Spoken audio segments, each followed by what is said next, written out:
নমস্কার। আশা করি আপনারা সবাই ভালো আছেন। সবাইকে অনেক অনেক আন্তরিক ভালোবাসা জানিয়ে শুরু করছি বিভূতিভূষণ বন্দ্যোপাধ্যায়ের গল্প তেঁতুল তলার ঘাট। গল্প পাঠে আমি পবিত্র।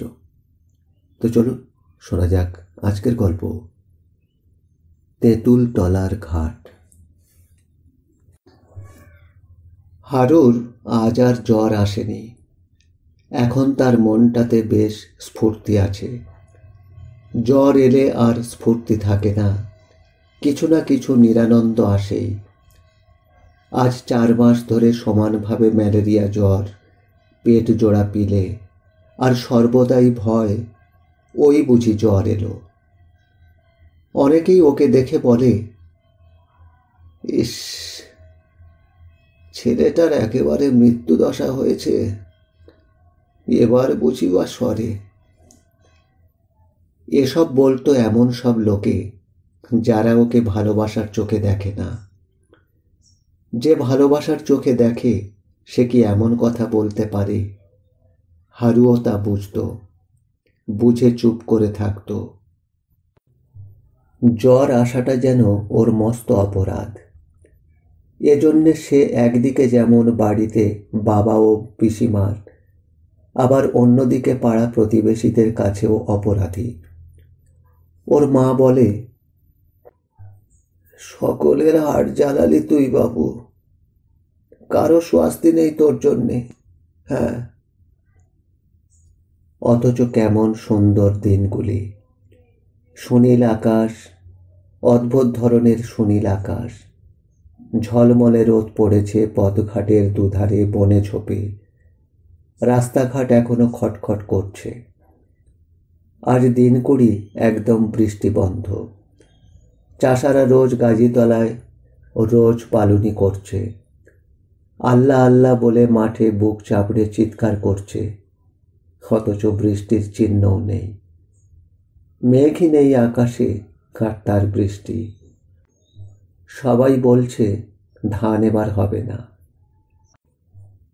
এই সব দিনে প্রত্যেক ঝোপে, প্রত্যেক লতার তলায় যখন রোদ পড়ে, যখন মৌটুসকি পাখি বনচন্দনা লতার আগায় মুখ উঁচু করে দোল খায়, কটুগন্ধ ঘেঁটকোল ফুলের দল ঝোপঝাড়ে ফোটে, তখন ঘর আর বার একাকার হয়ে যায়। ঘরে মন বসে না। হারু তখন পাশের বাড়ির চুনুর আর মন্টুর বাড়ি যায়। মন্টু মায়ের জন্যে ডাঁটা শাক তুলছে ওদের বাড়ির সামনের ক্ষেতে। ওকে দেখে বললে, কে রে, আজ তোর জ্বর আসেনি? যেন তার জ্বর আসাটা প্রভাতকালে সূর্যোদয়ের মতো একটা প্রাকৃতিক ঘটনা। কেন যে ওরা জ্বরের কথাটা মনে করিয়ে দেয়। হারু বললে, না, জ্বর কিসের, চল বেরিয়ে আসি।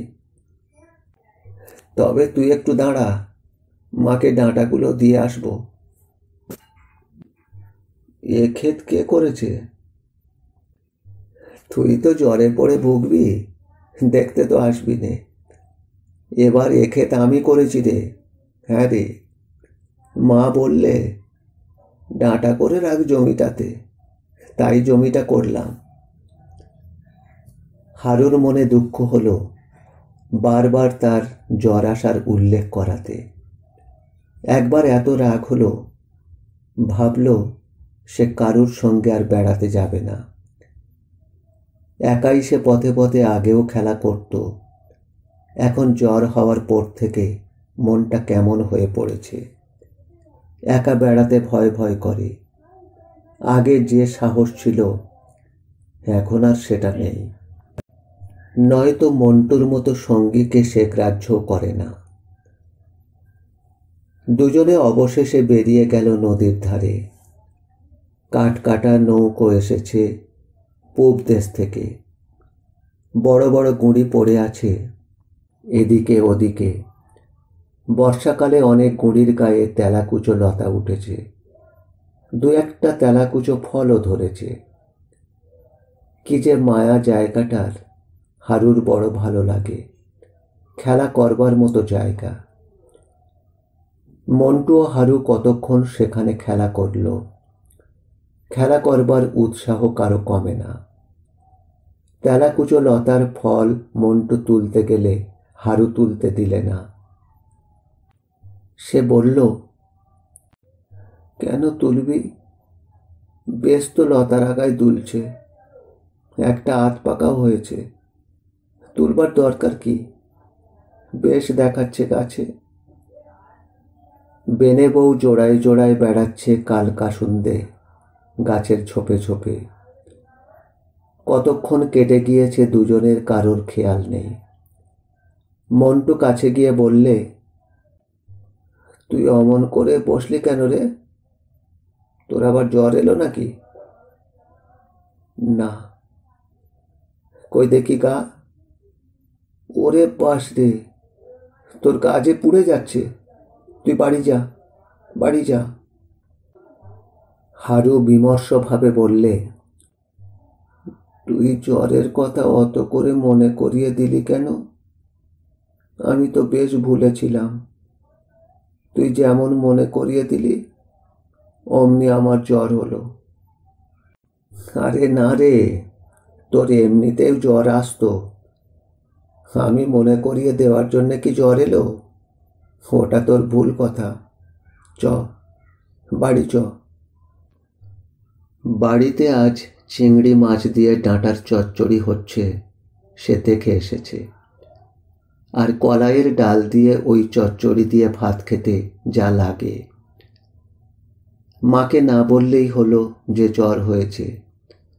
তাই মন্টুকে সে পথ থেকেই সরিয়ে দেওয়ার জন্য বললে, এই দেখ, তুই বাড়ি যা, আমি একা যেতে পারবো। তুই ঠিক যেতে পারবি তো? খুব ভারী তো একটুখানি জ্বর, ও এখনই সেরে যাবে, তুই যা। হারু বাড়ি ফিরে দেখল রান্না এখনো হয়নি। কিন্তু দেরি করতে গেলে তো চলবে না। সে জানে এর পরে এমন ভীষণ কম্প উপস্থিত হবে যে রোদে গিয়ে বসতেই হবে, আর নয়তো লেপ মুড়ি দিয়ে গিয়ে শুতে হবে। গায়ে কাঁটা দেবে, বমি হবে। সুতরাং ভাত যদি খেতেই হয় তবে আর দেরি করা উচিত হবে না, এখনই খেতে বসা উচিত। মা জ্বর এসেছে বুঝতে পারলেই সব মাটি, আর তো ভাত খেতে দেবে না। তাইও রান্নাঘরের দোরে দাঁড়িয়ে নির্বিকারভাবে বললে, আমা, আমার খিদে পেয়েছে। কোথায় গিয়েছিলি রে সকালবেলা? ওই তো, ওই নদীর ধারে খেলা করছিলাম। ইচ্ছে করেই সে মন্টুর নামটা করলে না। যদি এরা তাকে ডেকে পাঠায় বা এমন কিছু, তবে সে তো জ্বরের কথা বলে দেবে। তাই সে বলল, ভাত দাও, খিদে পেয়েছে। আজ অত তাড়া কেন রে? আমার যা খিদে পেয়েছে মা। তা খাবি কি দিয়ে? এখনো তো চচ্চড়ি হয়নি, শুধু ডাল আর ভাত নেমেছে। ও তুমি তাই দাও, আমি তাই দিয়েই খাবো। ভাত খেতে বসে হারুর মনে হলো, না খেতে বসলেই ভালো হতো। জ্বর চেপে আসছে, শীত এত বেশি করছে যে রোদে না বসলে আর চলে না। উফ, দাঁতে দাঁতে লাগছে এমন শীত। ভাত খেয়েই সে গিয়ে বাড়ির পিছনে নিম গাছটার তলায় বসল। একটু পরে ওর ঠক ঠক করে কাঁপুনি ধরল। এদিকে রোদে পিঠ পুড়ে যাচ্ছে। কেমন একটা ঘোর ঘোর ভাব ওকে আচ্ছন্ন করে ফেলেছে। হারু বুঝল ওর ভীষণ জ্বর এসেছে। ওর মা বললে, হ্যাঁ রে, তুই রোদে বসে আছিস কেন? শরীর টরীর খারাপ হয়নি তো? হুম, ও মানে কি? জ্বর আসছে? কই সরে আয় এদিকে দেখি। পোড়ার মুখো ছেলে, তবে ভাত খেলি কি মনে করে? হ্যাঁ, এমন করে ভুগে মরবি কতদিন? বেশ তো, যেন তারই দোষ, তার যেন ইচ্ছে যে রোজ জ্বর আসে। বাপ মায়ের অভ্যেস সব দোষ ছেলের ঘাড়ে চাপানো। আবার যখন ওর হুঁশ হলো তখন বেলা গিয়েছে। রাঙা রোদ কাঁঠাল গাছটার মাথায়, শালিক পাখির দল ভাঙা পাঁচিলের উপর কিচকিচ করছে। ওর মুখ তিতো হয়ে গিয়েছে, মাথা ভার, চোখে কেমন ঝাপসা ভাব। ও বললে, কি খাবো মা? কি আবার খাবি? ভাত খেয়েই তো জ্বর এসেছে, আবার খাবি কি? সাবু করে দেব কোন রাত্রিরে? না মা, আমি সাবু খাবো না। না, সাবু খাবো না। তোমার জন্য আমি এখন পিঠে পুলি তৈরি করি। চুপ করে শুয়ে থাক। ভোর রাতে ঘাম দিয়ে হারুর জ্বর ছেড়ে গেল। তারপর ঘুম ভেঙে যায়। শরীর খুব হালকা বলে মনে হয় এবং খুব খিদে পায়। অত রাতে আর কে কি খেতে দেবে? সে চুপ করে শুয়ে থাকে ভোরের আশায়। ভোরের আলো খড়ের দেওয়ালের মাথা দিয়ে দেখতে পাওয়ার সঙ্গে সঙ্গে ও মাকে ডাক দিতে লাগলো। ওর ঘুম কাতুরে মা চোখ না মেলেই এপাশ ওপাশ ফিরে বলতে লাগলো, বাবা, সারাদিন হাড় ভাঙা খাটুনির পরে একটু যে শোবো সেজো নেই। একটু চোখ বুজিয়েছি তো অমনি ষাঁড়ের মতো চিৎকার। হাড় ভাজা ভাজা হয়ে গেল। হ্যাঁ। হারু নাকি সুরে বললে, সবে চোখ বুজেছ বুঝি? রোদ উঠে গিয়েছে গাছপালার মাথায়। আমার খিদে পেয়েছে, উঠে দেখো না কত বেলা। অবশ্য এও অতিশয়োক্তি। রোদ ওঠেনি, সবে ভোরের আলো ফুটেছে মাত্র। ওর মা ওঠবার বিশেষ কোনো আগ্রহ দেখালো না। ছেলের এই নাকি সুরে চিৎকার সকালবেলার দিকে এ নিত্য নৈমিত্তিক ঘটনা। হারু খানিকটা কান্নার পরে আপনি চুপ করে। বিছানা ছেড়ে উঠতেই বেশ আনন্দ লাগে। আজ কি সুন্দর দিনটা। কেমন পাখির ডাক বাঁশ গাছের মগডালে। মা কাল বলছিল আজ নাকি কুমড়ো কাটা সংক্রান্তি। যে যার গাছ থেকে যা পারবে চুরি করবে, শশা, লাউ, কুমড়ো, যার যা ইচ্ছে। কেউ কিছু বলতে পারবে না বা সাহসও করবে না। অন্য কিছু নয়, গানিবুড়ির উঠোনের মাচায় সেই যে শশা গাছ, চমৎকার শশার জালি দুলছে কঞ্চির আড়ালে আড়ালে। কতবার ওর লোভ হয়েছে, কিন্তু বুড়ি বড় সতর্ক যে। আজ ওবেলা রাতের অন্ধকারে একটা দা হাতে গোটা ৫-৬ শশার জালি আর গোটা শশাকে যদি সাবাড় করা যায়। তাই উৎসাহে হারু বিছানা ছেড়ে উঠে পড়ল। মন্টুদের বাড়ি গিয়ে এখনই পরামর্শ করতে হবে। খাওয়ার কথা সে ভুলেই গেল। এত কান্না, এত অনুযোগ যে খাওয়ার জন্যে। এক ছুটে সে মন্টুদের বাড়ি পৌঁছল। দেখল মন্টু তখন ওর জ্যাঠামশাইয়ের পাশে বসে সকালবেলা মুড়ি খেতে খেতে ধারাপাত মুখস্থ করছিল। হারুকে দূর থেকে আসতে দেখে সে বিশেষ কোনো উৎসাহ প্রকাশ করল না। তার কারণ এখন জ্যাঠামশাইয়ের হাত এড়িয়ে খেলতে যাওয়া অসম্ভব। সৌভাগ্যের কথা, মন্টুর জ্যাঠামশাই এই সময় তামাক সাজতে বাড়ির মধ্যে গেলেন। হারু ছুটে এসে বললে, এই দেখ, আজ কি দিন মনে আছে তো? হ্যাঁ। মন্টু পেছন দিকে সতর্ক দৃষ্টিপাত করে বললে, কি দিন? আরে আজ তো কুমড়ো কাটা অমাবস্যে। কে বললে? আরে সকলকে জিজ্ঞেস করে দেখ। ও, তা কি করবি? তুই আর আমি বেরোবো। গানি বউয়ের বাড়ি সেই শশা গাছ আছে তো, আজ রাত্রিরে সব শশা। কি বলিস? তুই এখন যা, জ্যাঠামশাই আসছে। ও বেলা আমি তোদের বাড়ি যাব কোন, তুই যা। হারু সতৃষ্ণ নয়নে ওর মুড়ির দিকে চেয়ে বললে, কি খাচ্ছিস রে? মুড়ি দে না এক গাল। এবার হারুর কানেও জ্যাঠামশাইয়ের খড়মের শব্দ পৌঁছেছে। সে তাড়াতাড়ি কাপড়ে অকারণ ডান হাতখানা মুছে মন্টুর সামনে পেতে বললে, শিগগির দে, তোর জ্যাঠামশাই আসছে। পরক্ষণে এক মুঠো মুড়ি মুখে পুরে দিয়েই সে ছুটে পালালো। মনে ভাবলে, বুড়ো এসে পড়লেই তো বকত, আমায় মোটে দেখতে পারে না। আর কি কেপ্পন ওই মন্টুটা।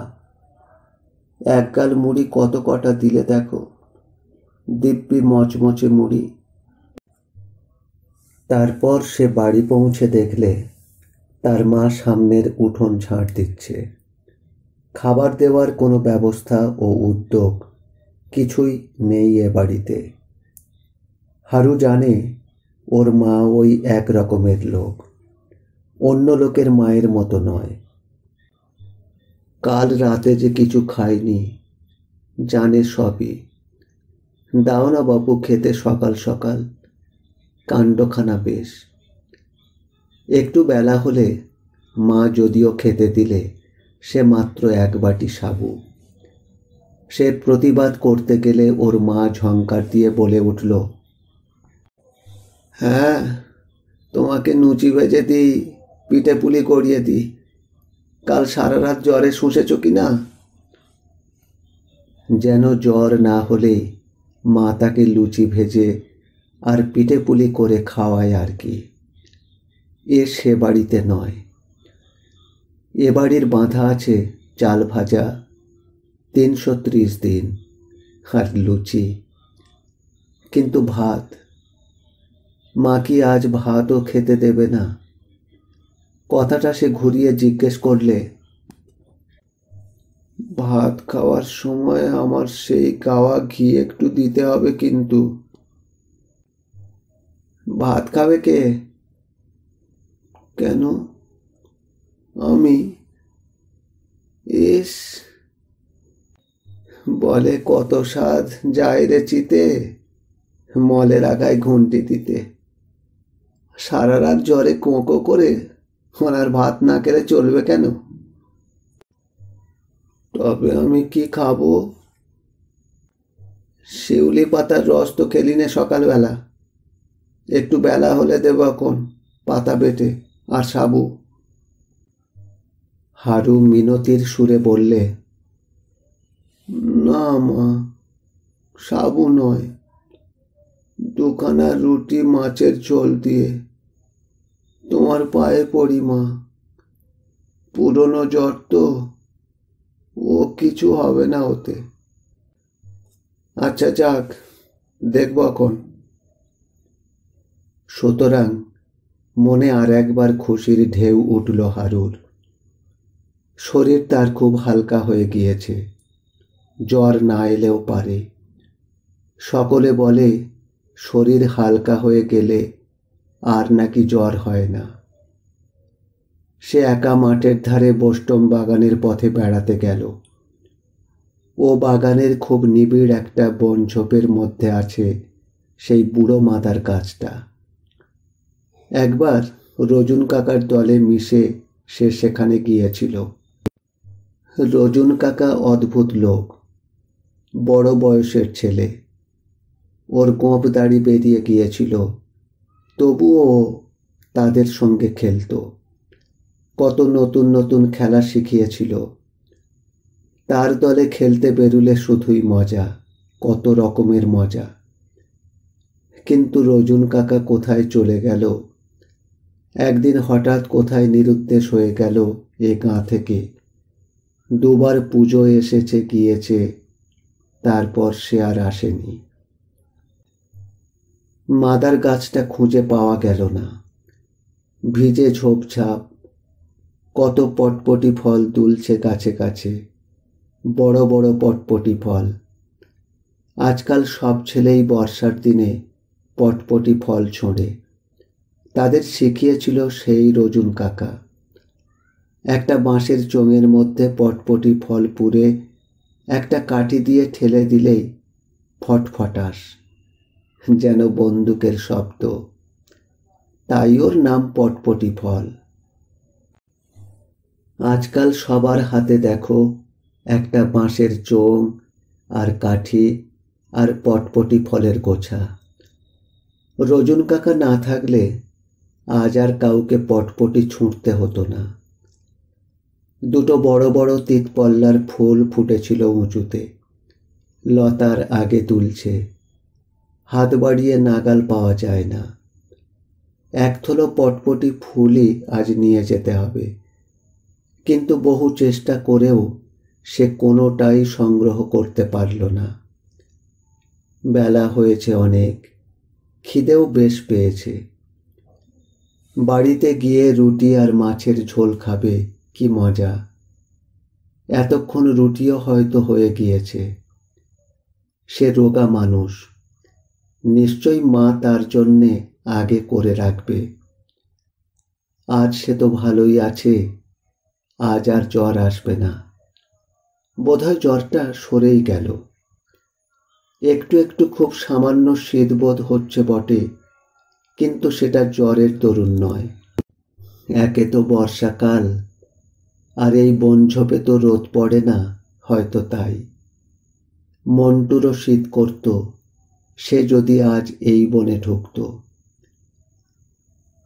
হারু ঝোপের থেকে বার হয়ে ছায়াবহুল সরু বনপথ ছেড়ে চওড়া রাস্তায় এসে দাঁড়ালো। এই চওড়া রাস্তাটা নাকি ওদিকে কেষ্টনগর পর্যন্ত চলে গিয়েছে, বাবার মুখে সে শুনেছে। এক সারি ধান বোঝাই গরুর গাড়ি মন্থর গতিতে ওদিক থেকে আসছে। হারু একটা পিটুলি গাছের তলায় আধো রোদ আধো ছায়ায় বসে বসে গরুর গাড়ি দেখতে লাগলো। বোধহয় একটু বেশিক্ষণ বসা হয়ে গেল। যে সময় উঠবে ভেবেছিল সে সময় আর ওঠা হলো না। রোদটা বেশ মিষ্টি লাগছে। না, তার জ্বর হয়নি। বর্ষাকালে রোদ সকলেরই ভালো লাগে। বাড়িতে যখন সে পৌঁছল তখন বেলা 12টা। হাতে তার গোটা কত পিটুলি ফল। ওর মা বললে, ও মা, এ কি কাণ্ড, হ্যাঁ? ই বলে গেলে খিদে পেয়েছে, আর আমি কখন রুটি করে বসে আছি। তা কোথায় ছিলি? ভালো আছিস তো? কোথায় গিয়েছিলি? ওই মাদার পাড়তে গিয়েছিলাম, বোস্টমদের বাগানে। জ্বর হয়নি তো? না। কিন্তু ওর কথার ধরন আর চোখ মুখের ভাব ওর মায়ের কাছে ভালো বলে মনে হলো না। কাছে ডেকে বললে, হ্যাঁ রে, তোর চোখ মুখ রাঙা দেখাচ্ছে কেন, হ্যাঁ? কই দেখি, এদিকে সরে আয়। বাপরে, এ তো গা পুড়ে যাচ্ছে। যা শুয়ে পড় গিয়ে, আর খেতে হবে না, যা। যখন ওর জ্বরের ঘোর কাটল তখন রাত হয়েছে। হারু চোখ মেলে চেয়ে দেখল তক্তপোষের কোণের দেওয়ালের গা ঘেঁষে রেড়ির তেলের পিদিম জ্বলছে। ঘরে কেউ নেই। জ্বর ছেড়ে গিয়েছে, তখনকার খিদে এখনো রয়েছে। দুপুর থেকে সে কিছু খায়নি। কিন্তু মা কোথায় গেল? সে ক্ষীণ স্বরে ডাকল, ও মা, মা। কেউ উত্তর দিল না। মা রান্নাঘরে কাজ করছে বোধহয়, কিংবা হয়তো পাশের নিতাই কাকার বাড়ি গিয়েছে। একটু পরে ওর মাকে সন্তর্পণে পা টিপে টিপে ঘরের মধ্যে ঢুকতে দেখে ও একটু অবাক হয়ে গেল। মা অমন করে হাঁটছে কেন? আমসত্ত্ব চুরি করবে নাকি? সে তো আমসত্ত্ব চুরি করবার সময় অমনি। মা এসে ওর মুখের ওপর ঝুঁকে দেখতে লাগলো। চোখ তাকিয়ে থাকতে দেখে যেন একটু অবাক হয়ে গিয়ে নরম মোলায়েম সুরে বললে, বাবা হারু, কেমন আছো বাবা? ভালো। দেখি। ওর গায়ে হাত দিয়ে ওর মা তাড়াতাড়ি বলে উঠল, উফ, কি ঘাম ঘেমেছিস রে! এ হে হে, সব যে ভিজে গিয়েছে। হারুও তা লক্ষ্য করল বটে। কাঁথা ভিজে সপ সপ করছে। ও বলল,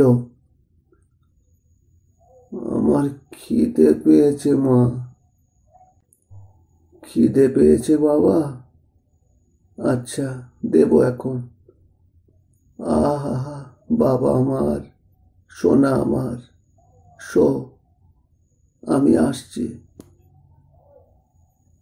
মা ঘর থেকে চলে গেলে ও ভাবল, মা হঠাৎ এমন নরম হয়ে গেল কেন? অন্য সময় মা তো খেতে চাইলে বলে ওঠে, জ্বর ছাড়তে না ছাড়তে খিদে। ছেলের কেবল খিদে আর খাই খাই। জ্বর হয়েছে, চুপচাপ শুয়ে থাক। কিন্তু মা আজ অমন মিষ্টি, অমন মোলায়েম সুরে কথা বলছে কেন? পা টিপে টিপে হাঁটা। হঠাৎ হারুর মনে পড়ে যায়, আজ না সেই কুমড়ো কাটা অমাবস্যে। ওহ, ভালো কথা মনে পড়েছে। এখন তো সবে সন্ধে। তার তো জ্বর ছেড়ে গিয়েছে। এইবার মন্টুকে ডেকে গানি বুড়ির বাড়ির শশা চুরি করতে যেতে হবে। আরও একটু রাত হোক, ততক্ষণ সে খেয়ে নিক। ওর মা একটু বাটলে নিয়ে ঘরে ঢুকে বললে, কই, এই যে, এটুকু খেয়ে নাও তো বাবা। ওঠো না, শুয়ে থাকো লক্ষ্মী, লক্ষ্মী ছেলে আমার, খাও। ও বিস্মিত সুরে বললে, কেন? আমার সে ওবেলাকার রুটি আমি খেয়ে শশা কাটিয়ে যাব এক জায়গায়। আজ যে কুমড়ো কাটা অমাবস্যে, জানো না? ওর মা বিষণ্ণভাবে ঘাড় নেড়ে বলল,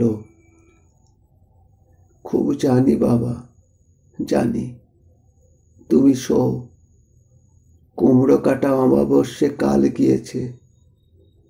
তুমি এই দুদিন ধরে বেহুঁশ হয়ে আছো। মা মঙ্গল চণ্ডী, সারিয়ে দাও মা। সেরে গেলে পুজো পাঠিয়ে দেব বটতলায়। মাগো। জোর হাতে বটতলার উদ্দেশ্যে ওর মা প্রণাম করে। আজ তাহলে এই পর্যন্ত। এতক্ষণ আপনারা শুনছিলেন বিভূতিভূষণ বন্দ্যোপাধ্যায়ের লেখা তেঁতুল তলার খাট। গল্প পাঠে ছিলাম আমি পবিত্র। ভালো লাগলে চ্যানেলটিকে সাবস্ক্রাইব করে রাখুন, আর গল্প পাঠ কেমন লাগলো অবশ্যই মতামত জানান। আবার দেখা হবে আগামী অডিওতে এমনি ভালো গল্পের সাথে। ভালো থাকবেন, সবাইকে ভালো রাখবেন। নমস্কার।